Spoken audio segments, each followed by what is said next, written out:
Hi guys, welcome to my YouTube channel. My name is Victoria. My name is Famobio Victoria. Welcome if you are new, welcome if you have been here before. And as you have guessed, the title of this video is how I struggled with imposter syndrome.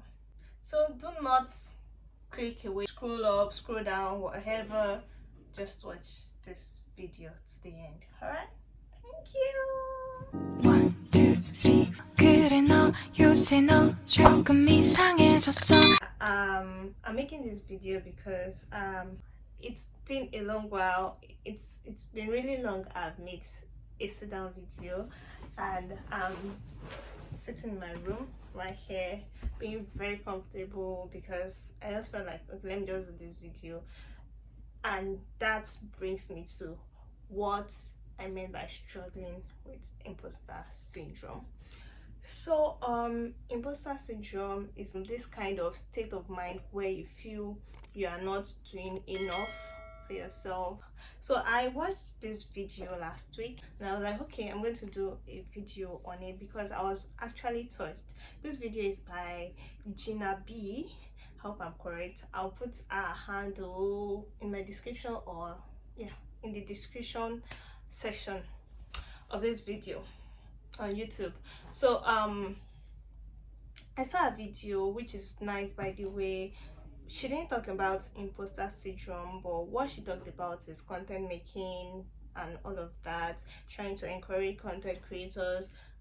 I suffer from imposter syndrome, although I did not realize it until after that video. I've always seen the word imposter syndrome always on YouTube. So I said on YouTube, sorry, on LinkedIn. Because I'm making this video for YouTube. Okay, on LinkedIn, a lot of people post about it, and I'm always like, I can't relate because I don't always feel that way. I've never felt like a failure. Oh, that's a lie. But I've never really felt like a failure. Why do I feel like, oh, why should I not feel okay, this thing has failed or not? On my YouTube channel, guys, sometimes you notice me put a video up and then go again, come back, go, come, go, come, go, come. Like, I'm not consistent. And if you want to grow on YouTube, you have to be consistent, like very, very consistent. Even if it's once in a week, you have to be very, very consistent if you want your YouTube to grow. And this is something I'm not doing. And I was like, why? I never really sat down to think about why this is going on this way. But after watching that video, I realized, oh, this is why. This is an imposter syndrome something. How did I get to understand this is what I'm going through? From the video, so Jinabi mentioned something about the fact that a lot of people don't post content, not because they don't have what to post, but because they feel like, oh, I've posted this thing, a lot of people are not watching it, what's wrong about this video, what's this, what's that, what's this. You kind of feel like, oh, you're a failure, you've done everything, you've got that camera, you've got that phone, you've got that gadgets you need that you've always seen a lot of content creators getting. You've gotten that microphone, you've gotten, but you're not still getting there. Your video is still not getting the audience you want. You know, it's like everything is just like no subscriber, no follower, no views, no nothing. I'm like, talk to me direct, don't go through the corners, because this is so me.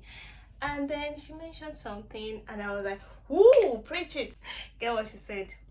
She said even Jesus had 12 followers, and he did so greatly. In fact, he completed his mission on earth. So not having enough followers, subscribers, likes, views, comments, all those things should not matter. Yes, it gives you a push, but it should not matter. I'm not trying to motivate anybody here, but that's what I heard and I was really touched. And I said, okay, let me just make a video on it because this is my inspiration. I'm here on YouTube for you to grow, for you to be monetized, for you to be a big YouTuber. You have to have like thousands of subscribers. I don't have thousands of subscribers. I don't even have hundreds of subscribers. I only have 100 and something. of the reasons I don't post every time is actually because of that, because I feel like, oh, my audience, blah blah blah, I feel that this. And but now I came to realize that I did not open my YouTube channel because I want a lot of followers or I want to monetize. Although having a YouTube account, creating YouTube videos and all cost a whole lot. It costs a whole lot, and not getting money back from it hurts. But that's not the main reason for opening this YouTube channel. That's not the main reason I'm on YouTube.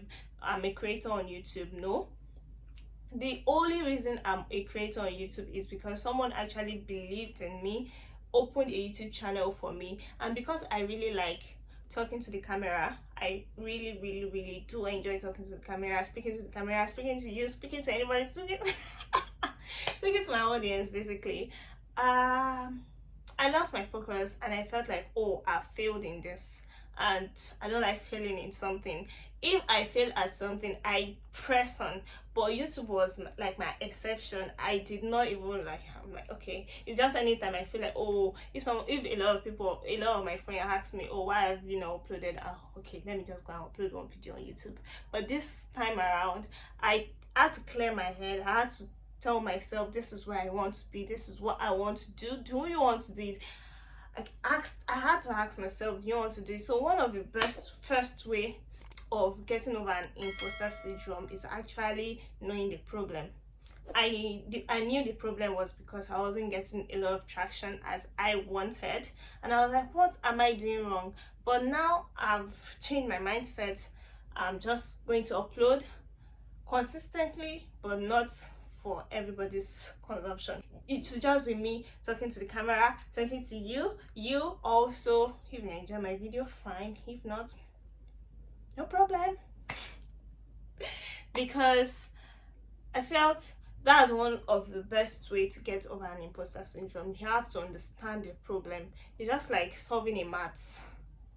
If you don't know where the topic is coming from, you won't be able to solve it. If you see a matrix question and you don't know, oh, this is matrix, you can't use word problems to solve it. It's not possible. So you have to know the problem in order to solve it. Knowing the problem does not solve the problem. I don't know if that makes sense. Knowing the problem does not solve it. However, it gives you a step closer to solving it. Now you know the source of the problem. You know what is causing the imposter syndrome. The next is trying to figure out how to solve it. How to solve it is in a lot of ways. When I was reading on this imposter syndrome online, I was saying, oh, so it can happen to you in your career, it can happen to you in your relationship, it can happen to you anywhere, anytime, and for anything. That you feel like a failure, you feel like a fraud, you feel like I'm not even meeting up to expectations and all. It's possible. Basically, imposter syndrome is the first step is know the problem. After knowing the problem, be truthful to yourself, know why you're in that particular thing, and stay true to it. I feel that's the simplest way of getting over it. Although they always say, according to what I read online, it says you should always say positive things about yourself. And I feel another of the thing I experienced during my imposter. I'm saying during because I believe I've gotten over it. However, let's just put it in quotes. During my imposter syndrome moment was that, sometimes I make YouTube videos and I talk a certain way because I'm in front of camera. You don't expect me to be talking like an agbero. So, and some people be like, this person, it gives me this vibe of, am I someone else? Am I pretending to be something else? Well, it's normal. I've seen a lot of I've seen a lot of media personalities that the way they speak on camera is different from the way they speak real life, and it doesn't hurt them. So I'm not the first to do it. I won't be the last to do it. So yeah, that's how I got over my imposter syndrome, guys. I knew the problem. I decided to stay true to myself, as that's doing what I love, knowing why I love it and sticking to it. And then the third is facing the imposter syndrome head on with my head. Face it. No violence, no violence, no violence. I plead no violence. However, just face it. Face it. As long as you want it, go for it. I'm not talking about someone else's spouse or partner. Okay, I don't know why I'm mixing relationship to this thing. I don't talk about relationship online though. So I'm digressing, guys. This is the end of the video. So you were saying videos on me, although I said I don't want to promise, but then I just want to be better. I want to be better. I have several reasons I've not been uploading videos aside from my imposter syndrome. Another reason is because I've actually been busy. I have work to do. Guys, I signed up for a lot of classes online, and it's choking me. And I just want to grow career wise, social wise, everything wise, like wise. But I feel it's step by step. So that's also another thing. When you have imposter syndrome, sometimes it might not even be a bad thing. It might actually make you like calm down, just face the little things you can face at the time. Everybody is not Superman. You cannot do everything at the same time. If you don't have the strength, just remove one and do the one you can face. So having imposter syndrome is not that bad. Do you get? Because the way I see it's like very bad. Yeah, okay, having imposter syndrome is bad, but when you know that, oh, you have to like cut some things you do, probably because you are failing in those things, not because of imposter syndrome. You can do them, yes, but you have several other pressing issues to do. So just face those ones, calm down before you now face those ones. So that one also happens, and I feel a lot of people mix that up as imposter syndrome. No, it means you don't want to choke yourself. It means you don't want to, like, you get what I'm saying? It means you understand the essence of time and time management. It means you can prioritize things. Alright guys, thank you for watching this video to this very part. I really appreciate you, and go and do that thing. Yeah, go get it. Although this is not a motivation, it's not a motivation. Disclaimer. It's not a motivation. However, yes, you can do it. Bye.